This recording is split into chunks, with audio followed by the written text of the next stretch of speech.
আসসালামু আলাইকুম। শুরু করছি আমৃত ভালোবাসি তোকে। পর্ব ৫ লিখেছেন সালমা চৌধুরী। আমার প্রিয় আপুর ভাইয়ারা কেমন আছো তোমরা? তো অনেকে ভাবতে পারো আমি গল্প দেরি করে দিচ্ছি বা দিচ্ছি না কেন? আসলে তোমরা কথা শুনে হয়তোবা বুঝতে পারছো আমার খুবই ঠান্ডা লেগেছে আর এই ঠান্ডাটা আমার প্রায়ই লাগে। তো এইজন্য গল্প বলতে খুবই অসুবিধা হয়ে যায়। এইজন্য একটু কষ্ট হচ্ছে আরকি। তারপরেও চেষ্টা করছি তোমাদের সাথে গল্প শেয়ার করার। আর প্রতিদিন ১টা ২টা করে না হলেও আমি ১টা করে দিব। আর একটু সুস্থ হলেই আবার ২টা করে দিব। তো প্লিজ তোমরা কেউ মন খারাপ করবে না। মেঘ এক ছুটে বাড়ির ভেতরে ঢুকলো। সোফায় বসে গল্প করছিল মালিহা খান, হালিমা খান আর আকলিমা খান। মেঘকে ছুটতে দেখে দৃষ্টি পড়ল সেদিকে। আকলিমা খান ডেকে বললেন, মেঘ কি হয়েছে? এভাবে ছুটছিস কেন? মেঘ সিঁড়ির নিচে এসে থামল। হাঁপাচ্ছে মেয়েটা, জোরে জোরে নিঃশ্বাস নিচ্ছে আর বারবার দরজার দিকে তাকাচ্ছে। আবির ভাই বলেছে কোথায় যাবে, তারপরও যদি কোনো কারণে বাসায় চলে আসে, এই আশঙ্কায় বারবার তাকাচ্ছে মেঘ। হালিমা খান শুকনো নজরে মেঘের পায়ের দিকে তাকিয়ে জিজ্ঞেস করলেন, তুই নূপুর পেলি কোথায়? মেঘ এবার দরজার দিক থেকে দৃষ্টি সরিয়ে কাকিমার দিকে তাকালো। আকস্মাৎ বলে উঠল, আবির ভাইয়া দিয়েছে। হালিমা খান, মালিহা খান আর আকলিমা খান তিনজনই অবাক চোখাচোখি করল তিনজন। মালিহা খান পুনরায় জিজ্ঞেস করলেন, আবির তোকে নুপুর দিয়েছে মা? মেঘ এবার স্পষ্ট দৃষ্টিতে তাকালো, একটু রাগী রাগী ভাব নিয়ে বলল, আবির ভাই দিয়েছে বড় আম্মু। তোমার ছেলে না দিলে কি তোমার ছেলের কথা বলতাম আমি? হালিমা খান কয়েক মুহূর্ত নীরব থেকে আবার বলল, তোর মনে আছে মেঘ, আবির বিদেশে যাওয়ার ৬ মাস আগে তোর নূপুরগুলো তোর থেকে আমি নিয়েছিলাম? মেঘ কিছুক্ষণ ভাবল, তারপর বলল, হ্যাঁ আম্মু, মনে পড়েছে। ওই নূপুরগুলো কোথায়? হালিমা খান সহসা উত্তর দিল, ওইগুলো তো আমার কাছেই আছে, কিন্তু সেদিন নূপুরগুলো আমি নিজের ইচ্ছেতে নেইনি, আবিরই বলেছিল নিতে। মেঘ চমকে উঠল মায়ের কথায়, ছুটে এসে বসল সোফায়। কি হয়েছিল বলো আম্মু, কেন নিয়েছিল? হালিমা খান একটু ভেবেচিন্তে বললেন, তেমন কিছু না। আবির আমার কাছে এসে বলেছিল তোর পায়ের নুপুরের শব্দ নাকি ওর মাথায় ধরে। ঘুমাইলে তুই দৌড়াদৌড়ি করিস, ঝনঝন করলে ওর মাথা ব্যথা করে, পড়তে পারে না। তাই বলেছিল নুপুরের খুলে রেখে দিতে। তাই আমিও আবিরের কথা মতো তোর থেকে নুপুর নিয়ে নিয়েছিলাম। এরপর তুইও আর কখনো চাসনি, আমিও আর তোকে দেইনি। ২-১ বছর পর মনে হয়েছিল আমার, কিন্তু বের করে দেখি এগুলো তোর লাগবে না। এই জন্য তোর আব্বুকে বলে রেখেছিলাম, তুই চাইলে তোকে যেন নূপুর বানিয়ে দেয়। তখন তো আবির ছিল না, এই জন্যই আজকে তোর পায়ে নূপুর দেখে আমরা অবাক হচ্ছিলাম। মেঘ ভাবনায় পড়ে গেল। ছোটবেলায় আবির ভাই নূপুর খুলতে বললে এখন উনি নিজের হাতে কেন পরিয়ে দিলেন? এখন কি ওনার মাথা ব্যথা ভালো হয়ে গেছে?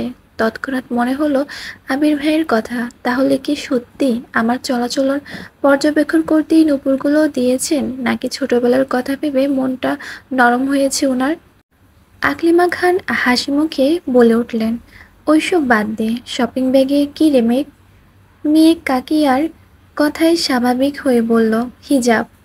কেউ আর কিছু বলল না, তারা তাদের আড্ডায় মনোযোগ দিল। মেঘও শপিং ব্যাগ নিয়ে সিঁড়িতে ওঠায় ব্যস্ত হলো। রাতে আর আবিরের সাথে মেঘের দেখা হয়নি। প্রতিদিনের মতো আজও সকাল ৮টায় অফিসের জন্য রেডি হয় খেতে বসেছে আবির। মেঘ ইচ্ছে করেই আজ সেজেগুজে খেতে নামবে ভাবল। চুল ছাড়াই সেগুলো কোমর ছড়িয়েছে, মাথায় পিচ্চি বাচ্চার মতো একটা পুতুলের বেলও দিয়েছে। কালো জামা পরেছে, সাথে ম্যাচিং কালো ওড়না। অষ্টদয়ে হালকা গোলাপি রঞ্জকও লাগিয়েছে। সিঁড়ি দিয়ে নামছে, আবির এক পলক তাকাতেই স্তব্ধ হয়ে রইল। মেয়েটা এমনিতেই অনেক ফর্সা, তার মধ্যে কালো জামা পরাতে অসম্ভব সুন্দর লাগছে। সাথে চুলগুলো ছাড়া থাকাতে মায়াবন বিহারীর মতো লাগছে অষ্টাদশীকে। আবির চোখ সরাতে পারছে না, অবিচলিত আঁখিতে তাকিয়ে আছে অষ্টাদশীর পানে। হঠাৎ তানবীর ডেকে উঠল, ভাইয়া তুমি কি আজ ফ্রি আছো? মনোযোগ নষ্ট হলো আবিরের। মেঘের দিক থেকে চোখ নামালো, তানবীরের দিকে না তাকিয়ে বলল, কেন? আজকে আমাদের হবু এমপির জন্মদিন। উনি তোমার কথা বলেছিল। তুমি দেশে আছো জেনে খুব করে বলল তুমি যেতে। আবিরের স্বাভাবিক জবাব, কখন যেতে হবে? তানভীর বলল, 6টায়। আচ্ছা ঠিক আছে। মেঘ এতক্ষণে টেবিলের কাছে চলে এসেছে।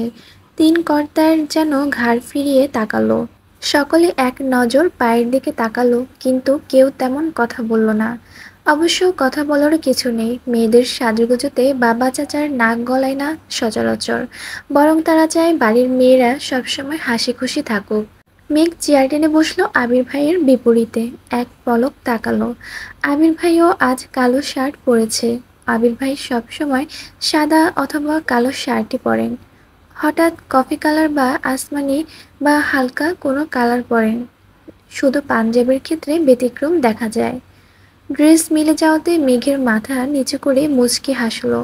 ইকবাল খান তানভীরের দিকে তাকিয়ে জিজ্ঞেস করলেন, তোদের হবু এমপির আবিরকে কিভাবে চেনে? তানভীরের সহজ সরল উত্তর, আমি একটা প্ল্যান দিয়েছিলাম ওনাকে। প্ল্যান কার্যকর হওয়ায় খুশি হয়ে হবু এমপির বলেছিলেন, তোমার মাথায় এত প্ল্যান আসে কিভাবে? আমি তখন বলেছি, আমায় বেশিরভাগ প্ল্যান ভাইয়াই দেন। আমি ভাইয়াকে প্রবলেম শেয়ার করি, তারপর ভাইয়া আমার প্ল্যান দেয়। তখনই এমপি বলেছিলেন, তাহলে তোমার ভাইয়াকে নিয়ে আইসো। তখন ভাইয়া বাহিরে ছিলেন। আজ ওনার জন্মদিন, তাই সকালবেলা উনি নিজে আমায় কল করে জিজ্ঞেস করলেন ভাইয়া আসছে কিনা। আমি হ্যাঁ বলাতে উনি নিজেই বারবার বললেন ভাইয়াকে নিয়ে যেতে। ইকবালের খানের সাথে মোজাম্মেল খান এবং আলী আহমদ খানও যেন মনোযোগ দিয়ে তানভীরের কথাগুলো শুনছিলেন। মোজাম্মেল খান সবসময় চুপচাপ থাকেন, যার সিদ্ধান্ত সকল কিছু বড় ভাইয়ের। তানভীরের এসব কথা শুনে আলী আহমদ খান রাগে ফুঁসছেন। রাগান্বিত সুরে বললেন, আবির, আমি কিন্তু তোমায় আগেই সাবধান করেছি, রাজনীতিতে তুমি যাবে না। আবির নিরুদ্দের কণ্ঠে উত্তর দিল, আমি তো বলছি রাজনীতি করব না। তাহলে তানভীরকে রাজনীতি নিয়ে প্ল্যান দাও কেন? রাজনীতি নিয়ে মাথা ঘামাও কেন? আর এমপির জন্মদিনে যেতে এক কথায় রাজি হলে কেন? এই বুদ্ধি প্ল্যান ব্যবসায় লাগালে আমাদের ব্যবসাটা আরও এগোতো। গম্ভীর কণ্ঠে একটানা কথাগুলো বললেন আলী আহমদ খান। মেঘ, মিম আর আদিত চুপচাপ খাচ্ছে। বাবা চাচার কথায় কোনো মনোযোগ নেই তাদের। মেঘ খাচ্ছে আর মিটিমিটি হাসছে, আবার একটু পরপর আবির ভাইয়ার দিকে পিটপিট করে তাকাচ্ছে। আলী আহমদ খানের কথায় আবির খাবার প্লেট থেকে চোখ তুলে তাকালো। রাশভারী কণ্ঠে বলা শুরু করলো, তোমাদের কয়েক বছর যাবত একটা সমস্যা, তানভীর কেন রাজনীতি করে। মেন কথা, তোমরা রাজনীতি পছন্দ করো না, কিন্তু আমি মন থেকে চাই তানভীর রাজনীতি করুক, এবং সেটা মাঝপথে ছাড়ার জন্য না। সভাপতি, এমপি, মন্ত্রীর পদে পদে নিজের সাফল্য বয়ে আনুক, এবং আমার বিশ্বাস আমার ভাই সফল হবে ইনশাল্লাহ। কয়েক সেকেন্ড থেমে আবার বলা শুরু করলো, প্রতিটা বিষয় আমরা নিজেরা যখন ভাবি তখন একতরফা ভাবি। মনে হয় আমি যা ভাবছি সেটাই সঠিক, এটা করলেই পারফেক্ট হবে, কিন্তু সব দিক থেকে সেটা পারফেক্ট নাও হতে পারে। তাই তানভীরের পরিস্থিতি বুঝে নিজে যা ভাবে সেটা আমায় জানায়। যদি ভাবনা ঠিক থাকে তাহলে আমি বলি ঠিক আছে, না হয় আমি সাজেশন দেই, এটা এভাবে না ওভাবে করো।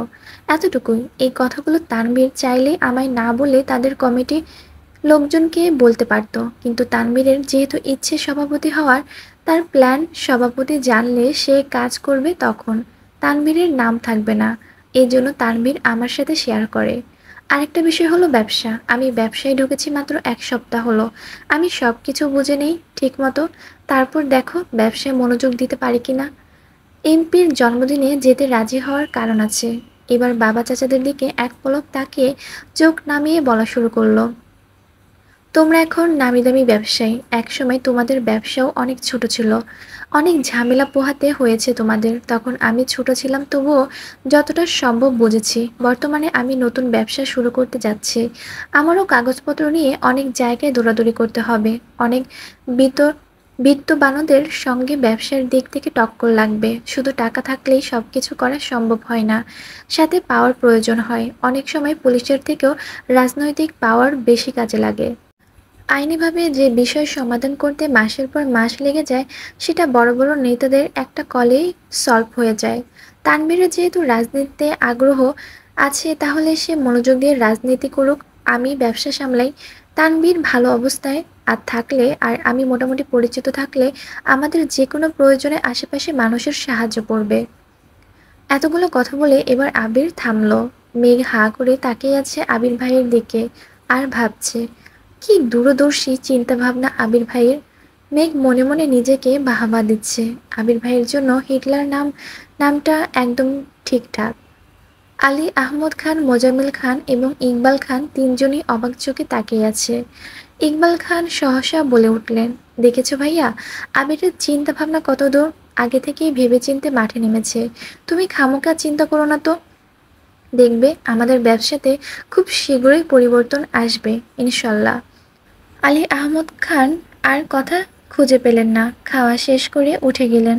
মোজাম্মেল খান তানবীরের দিকে তাকিয়ে বললেন, আমাদের মান না রাখো, আবিরের মান অন্তত রাখিস।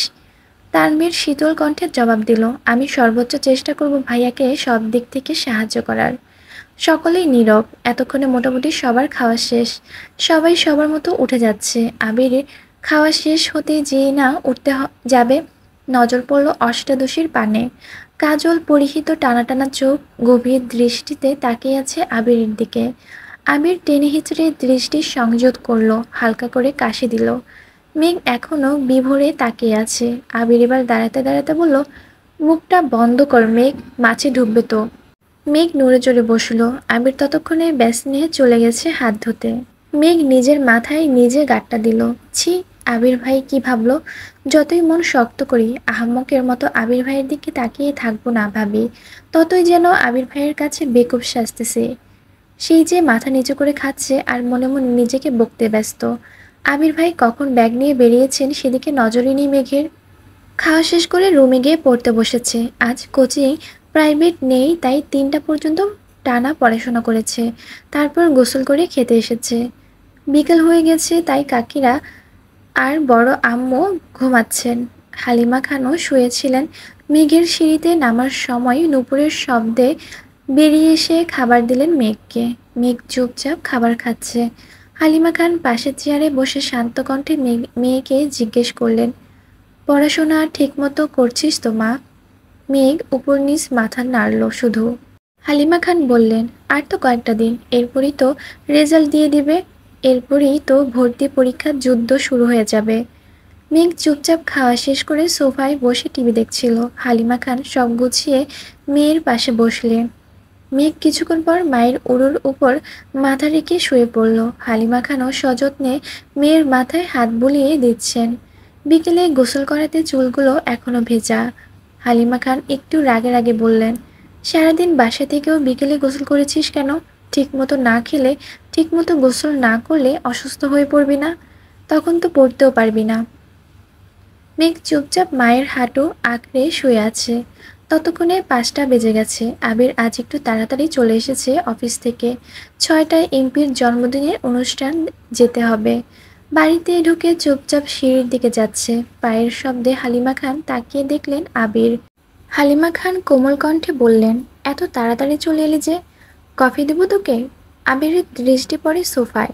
হালিমা খানের উড়োতে শোয়া মেঘকে দেখে বুকের ভেতর ছেদ করে ওঠে আবিরের। মায়ের কথা শুনে মেঘও ঘাড় ঘুরিয়ে তাকায়, চোখ পড়ে সিঁড়ির কাছে আবির ভাইয়ের দিকে। সঙ্গে সঙ্গে সোজা হয়ে উঠে বসল। আবির তৎক্ষণাৎ তড়িৎ গতিতে মেঘের কাছে আসে। ভয়ার্ত কণ্ঠে বলল, কি হয়েছে তোর? বলতে বলতে কপালে গালে গলায় হাত রাখলো একবার। আবির ভাইয়ের উষ্ণ হাতের ছোঁয়ায় কেঁপে উঠল অষ্টাদশী। আবির হাত সরিয়ে উত্তেজিত কণ্ঠে পুনরায় প্রশ্ন করল, শরীর খারাপ লাগছে? মাথা ব্যথা করছে? মেঘ যেন বিস্ময়কর দৃষ্টিতে তাকিয়ে আছে আবির ভাইয়ার অভিমুখে। আবির ভাইয়ের কপাল ঘামে চিকচিক করছে। হালিমা খান অভিযোগের সুরে বললেন, আরে দেখ না, সারাদিন বাসায় থেকেও অসময়ে গোসল করে। এত লম্বা চুল শুকাতে তোর সময় লাগে নাকি? নিজের কোনো যত্ন নেয় না, কিছু না। আবির সহসা বলে উঠল, মামুনি একটু কফি করে দিবা প্লিজ? হালিমা খানের সরল উত্তর, তুই বস একটু, এখনই নিয়ে আসছি। হালিমা খান উঠে রান্নাঘরে গেলেন। আবির ঘুরে গিয়ে হালিমা খানের জায়গায় বসলেন। মেঘ নিচের দিকে চেয়ে ঠোঁট কামড়ে ধরে বসে আছে। শীর্ণ বক্ষ ধরপড় করছে অষ্টাদশীর। আবির ক্ষুদ্র চোখে তাকিয়ে আছে অষ্টাদশীর পানে। নিরুদ্যম কণ্ঠে শুধালো, কি হয়েছে তোর? মন খারাপ? মেঘের দুনিয়া ঘুরছে, মনের ভিতর টালমাটাল অবস্থা, হৃৎপিণ্ড ছুটছে দিক বিদিক। কিছু সেকেন্ড পর কোনো রকমে এপাশ ওপাশ মাথা নাড়ল। এবার আবির একটু চুপ থেকে গম্ভীর কণ্ঠে বলল, কেউ বকেছে তোকে? সহসা মেঘের জবাব, কেউ বকেনি। আবির এবার দীর্ঘ শ্বাস ফেলল, ব্যাস ঠান্ডা কণ্ঠে বলল, তাকা আমার দিকে। মেঘ এবার দ্বিতীয় দফায় ধাক্কা খেল। মেঘ নড়ে উঠল, কাপা কাপা চোখে তাকালো আবির ভাইয়ের চোখের দিকে। আবির ভাইয়ের শীতল চাউনিতে অষ্টাদশীর মনে ঝড় শুরু হয়েছে। সাগরের গভীরতার ন্যায় চোখের দিকে বেশিক্ষণ তাকিয়ে থাকা সম্ভব হলো না মেঘের। চটজলদি মাথা নিচু করে ফেলল। আবির তখনও তীক্ষ্ণ দৃষ্টিতে তাকিয়ে আছে অষ্টাদশীর দিকে। আবির কিছুটা ভেবে শক্ত কণ্ঠে বলল, মেঘ, আমি এই বাড়ির সিঙ্গেল একটা মানুষের মুখেও তোর নাম অভিযোগ শুনতে চাই না। মেঘের অভিব্যক্তি বোঝা গেল না, চিবুক গলায় নেমেছে। নিজের মনের উথাল পাথাল পরিস্থিতি সামলাতে ব্যস্ত অষ্টাদশী। আবির কপাল গোটায়, হঠাৎই পল্লব ফেলে দীর্ঘশ্বাস ছেড়ে শক্ত চাউনিতে মেঘের দিকে তাকায়। কাল থেকে বিকালে কোচিংয়ে যাবি। ওনাদের 3টায় ব্যাচ আছে। প্রতিদিন 11টায় গোসল করবি। 1টার পর নামাজ পড়ে খেয়ে প্রাইভেটে যাবি, তারপর কোচিং শেষ করে বাসায় আসবি। আমি কোচিংয়ে কথা বলে নিব। এতক্ষণে হালিমা খান কফি নিয়ে হাজির হলেন। আবির স্বাভাবিক কণ্ঠে বলল, মামনি, মেঘ কাল থেকে 11টায় গোসল করবে আর বিকাল কোচিংয়ে যাবে। ওর গোসলের টাইম যদি 1 মিনিট এদিক সেদিক হয়, তুমি সঙ্গে সঙ্গে আমায় কল করবা। এতটুকু বলেই কফির কাপ নিয়ে সিঁড়ি দিয়ে ধপধপ করে উপরে চলে গেল।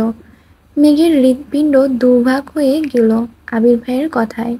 এতদিনে মনের ভেতর শুধু তুফান চালিয়েছে এই লোকটা, এখন মেঘের জীবনও তুফান চলাচ্ছে। বন্যা তো 10টার ব্যাচে যাবে, মেঘ একা একা বিকালে পড়তে যাবে। ওখানে তো কাউকে চিনে না, ভাবতেই আহত হলো মনটা। ঠাই সোফায় হেলান দিয়ে বসে আছে মেঘ। হালিমা খান মেঘকে 1 কাপ কফি এনে দিলেন। মেঘ কিছুটা স্বাভাবিক হয়ে কফি খাওয়ার মনোযোগ দিল। কিছুক্ষণ পর মেঘ সিঁড়ি দিয়ে উঠছে রুমে যাওয়ার উদ্দেশ্যে। তখনই সিঁড়ি দিয়ে ব্যস্ত পায়ে নামছে আবির ভাই। এমপির জন্মদিনে অনুষ্ঠান যাওয়ার জন্য রেডি হয়েছেন। খয়েরি রঙের শার্ট কনুই পর্যন্ত হাতা ভাঁজ করা, কালো প্যান্ট দিয়ে ইন করা, নতুন শো জুতা, চোখে নতুন একটা সানগ্লাস, চুলগুলো খুব সুন্দর করে স্টাইল করা। এক পলক তাকাতে মেঘ থমকে দাঁড়ালো সিঁড়িতে। আবির ভাইয়ের এক হাত পকেটে, অন্য হাতের আঙ্গুলে বাইকের চাবি ঘোরাতে ঘোরাতে মেঘের পাশ কেটে নেমে গেলেন। মেঘ ওখানে দাঁড়িয়ে পড়েছে, বডি স্প্রের তীব্র গন্ধে ঘাড় ঘুরিয়ে তাকালো আবির ভাইয়ের দিকে। যতক্ষণ দেখা গেল ততক্ষণ স্থির দৃষ্টিতে তাকিয়ে রইল। বিড়বিড় করে বলল, ওনার যন্ত্রণায় আমাকে পাবনায় যেতে হবে মনে হচ্ছে। কিছুক্ষণ পর মেঘ রুমে চলে গেল। তানবীর সারাদিনে বাসায় ফিরতে পারেনি। সেই যে সকালে বের হয়েছিল, সারাদিন নির্বাচনের কাজে ব্যস্ত। বিকেলে বাইরে খেয়েছে, তারপর থেকে জন্মদিনের অনুষ্ঠানে কাজে ব্যস্ত। কোথায় কি রাখবে, কিভাবে করবে, সভাপতি, সাধারণ সদস্য সকলেই ব্যস্ত। অনুষ্ঠান শুরু হওয়ার পর্যায়ে আবির উপস্থিত হলো। আবিরকে দেখে তানবীর ছুটে এসেছে। পরিচয় করিয়ে দিচ্ছে হবু এমপির সাথে। হ্যান্ডশেক করে মতবিনিময় শুরু করলেন দুজনে। অনুষ্ঠান ভালোই শেষ হলো। বেশ কিছু ছবিও তোলা হয়েছে এমপির ফ্যামিলির সাথে। আবির তানবীর এমপির দুপাশে দাঁড়িয়ে, কেক খাওয়ানো সহ আরও অনেক ছবি তোলা হয়েছে। সেখান থেকে 4টা ছবি আবির ফেসবুকে আপলোড করেছে, সাথে জন্মদিনের ক্যাপশন দিয়ে। অনুষ্ঠান শেষে তানবীর বলল, ভাইয়া, তুমি কি আমায় বাইকে লিফট দিবা নাকি রিক্সা করে বাড়ি যাব? আবির এক মুহূর্ত ভেবে উত্তর দিল, আজ থেকে যেতে পারবি, সমস্যা নেই। তানবীর খুশিতে আত্মহারা হয়ে গেছে। 10 দিনের মাথায় ভাইয়ের বাইকে ওঠার অনুমতি পেল। বাইক চালাতে চালাতে আবির গম্ভীর কণ্ঠে তানবীরকে বলল, তোর কাছে মেঘের বান্ধবীর নাম্বার আছে? তানবীর স্বাভাবিকভাবেই বলল, হ্যাঁ আছে, কেন ভাইয়া? আবির রাশভারী কণ্ঠে বলল, তুই তাকে কল দিয়ে বলিস কাল থেকে যেন 3টায় কোচিংয়ে যায়। মেঘের ব্যাচ টাইম চেঞ্জ করে দিয়েছি, সাথে তারটাও। কোচিংয়ের লোকের সাথে কথা বলেছি, মেঘের একা একা বিকেলে ভালো লাগবে না। তানভীরের চিন্তিত সুরে বলল, আবার কোনো সমস্যা হয়েছে ভাইয়া?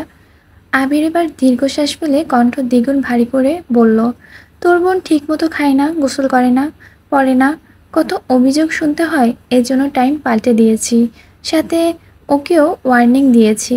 তানভীর আর কিছু বলল না, চুপচাপ দুই ভাই বাসায় ঢুকে যে যার মতো রুমে চলে গেল। রাত তখন 10:30। তানভীর ফোন থেকে বন্যা নামের সেভ করা একটা নাম্বারে কল দিল। দুবার দেওয়ার পর রিসিভ হলো। বন্যা বলল, আসসালামু আলাইকুম। ওয়ালাইকুম আসসালাম। কে বলছেন? আমি মেঘের ভাই। একটু ভয় ভয় বলল, আবির ভাইয়া? তানভীরের কিছুটা রাগ হলো, আকস্মাৎ বলে উঠল, ভাইয়া তোমায় কল দিবে কেন? ভাইয়ার কি খেয়ে কাজ নেই যে তোমাকে কল দিতে যাবে? ভাইয়া জীবনও তোমার কল দিবে না, শুধু তোমায় কেন, কোনো মেয়েকেই কল দিবে না। বন্যা আস্তে আস্তে শুধালো, তানভীর ভাইয়া? হ্যাঁ। কোনো দরকার ভাইয়া? শোনো, তুমি কাল থেকে 2টার ব্যাচে প্রাইভেট পড়বে আর 3টার ব্যাচে কোচিং করবে। মেঘও বিকালে কোচিং করবে। এটা জানানোর জন্যই কল দিয়েছি।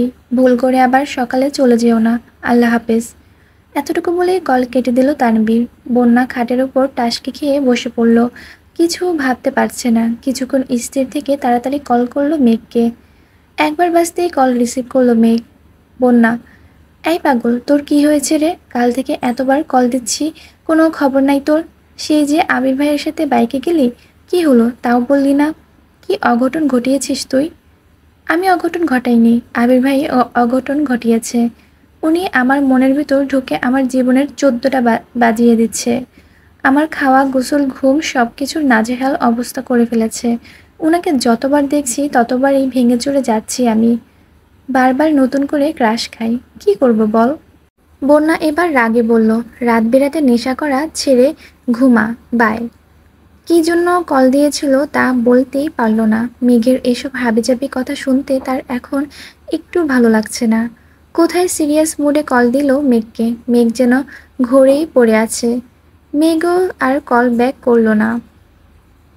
মেঘ ফেসবুকে ঢুকলো। ঢুকতেই সামনে আসলো আবির ভাইয়ের 3 ঘন্টা আগের করা পোস্ট।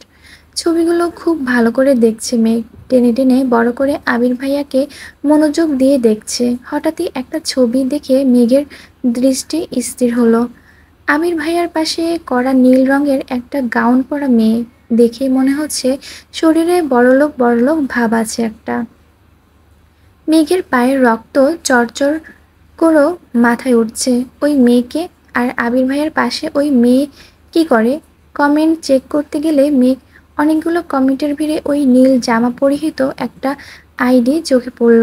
আবির ভাইদের ছবিতে কমেন্ট করেছে, আপনি অসম্ভব কিউট। ইচ্ছে করছিল আপনাকে সবসময়ের জন্য রেখে দিই। ইচ্ছে হলে বেড়াতে আসবেন আর সম্ভব হলে ফ্রেন্ড রিকোয়েস্ট অ্যাকসেপ্ট করবেন।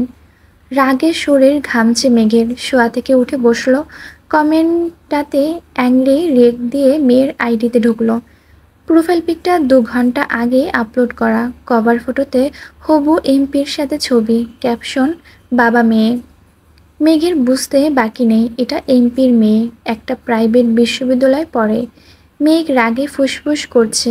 আবারও আবির ভাইয়ের আইডিতে ঢুকলো মেঘ। জাস্ট নাও একটা পোস্ট করছেন আবির ভাই। तेरी नज़र ने या क्या कर दिया मुझसे ही मुझको जुदा कर दिया। সাথে রাতের শহরে বাইকে বসা একটা ছবি শেয়ার করলেন। মেঘ মনোযোগ দিয়ে ক্যাপশন বোঝার চেষ্টা করছে। তার মানে আবির ভাই ওই মেয়ের প্রেমে পড়ে গেছে। ভাবতেই নেত্রযুগল থেকে 2 ফোঁটা পানি গড়িয়ে পড়ল। আবারও সেই কমেন্টটা খুঁজতে গেল মেঘ। কি এমন সুন্দর মেয়েটা দেখতে হচ্ছে তো। কিন্তু পোস্টের সব কমেন্ট ঘেটেও মেয়ের কমেন্ট পেল না। তার মানে আবির ভাই ডিলিট করে ফেলেছে। কিন্তু ওই মেয়েকে কি একসেপ্ট করে ফেললো? তারপর দীর্ঘশ্বাস ফেলে নিজেকে নিজে সান্ত্বনা দিতে লাগলো। আমির ভাই তো শুধুই আমার ক্রাশ, ক্রাশ তো ক্ষণিকের। উনিও তো কিছুদিন পর বিয়ে করবে, তখন তো আমাকে মেনে নিতেই হবে। আমার তো সাহসে কুলাবে না আবির ভাইকে কিছু বলার। মায়ের খাওয়ার থেকে চুপ থাকি সেই ভালো। এদিকে আবির বাসায় ফিরে ফ্রেশ হয়ে শুয়ে আছে। একটা ছবি জুম করে শুধু চোখগুলোর দিকে তাকিয়ে আছে আর বিড়বিড় করে গাইছে, मैंने जब देखा था तुझको रात भी हो या याद है मुझको तारे गिनते गिनते सो गया। दिल मेरा धड़का था कसके कुछ कहा था तूने हंस के मैंने उस पल तेरा हो गया। ভাঙা গলা নিয়ে গানটা গেয়েছি। আর যেহেতু এখানে আসলে গানের লিরিক্স দেওয়া আছে, এখানে আসলে এইজন্য একটু গানটা গেয়ে শোনালাম। তো কেউ কিছু আবার মনে করো না যে আপু তোমার গলায় এমন শোনাচ্ছে কেন? যাই হোক, প্রতিদিনের মতো আজও খাবারের টেবিলে একসাথে খেতে বসেছে সকলে, কিন্তু মেঘের মাথায় আজ অন্য প্ল্যান ঘুরছে। সবার খাওয়ার মোটামুটি শেষ, মেঘ ইচ্ছে করেই অল্প অল্প খাচ্ছে। এদিকে মোবাইলে কি যেন চেক করছিল আবির, মোবাইল চেক করেই খাচ্ছিল। আবিরের খাওয়া শেষ, তাই মোবাইল টেবিলের উপর একপাশে রেখে হাত ধুতে উঠে পড়ে। ৩-৪ কদম যেতেই মেঘ হাত বাড়িয়ে আবিরের ভাইয়ের মোবাইলটা হাতে নেয়। তাড়াহুড়োতে হয়তো পাওয়ার বাটন চাপ দিতে ভুলে গেছে আবির ভাই। হোম পেজ ভেসে আছে, এখানে দুটো হাতের ছবি, একটা বড় হাতের উপর একটা পিচ্চি হাত। মেঘ ১ সেকেন্ড তাকালো ছবিটার দিকে, কিন্তু এখন ছবি নিয়ে গবেষণা করার সময় না। তাই মেঘ তাড়াতাড়ি ফেসবুকে ঢুকলো। ফ্রেন্ড রিকোয়েস্টের অপশনে ঢুকতেই চোখে পড়ল কত ছেলে মেয়ের আইডি।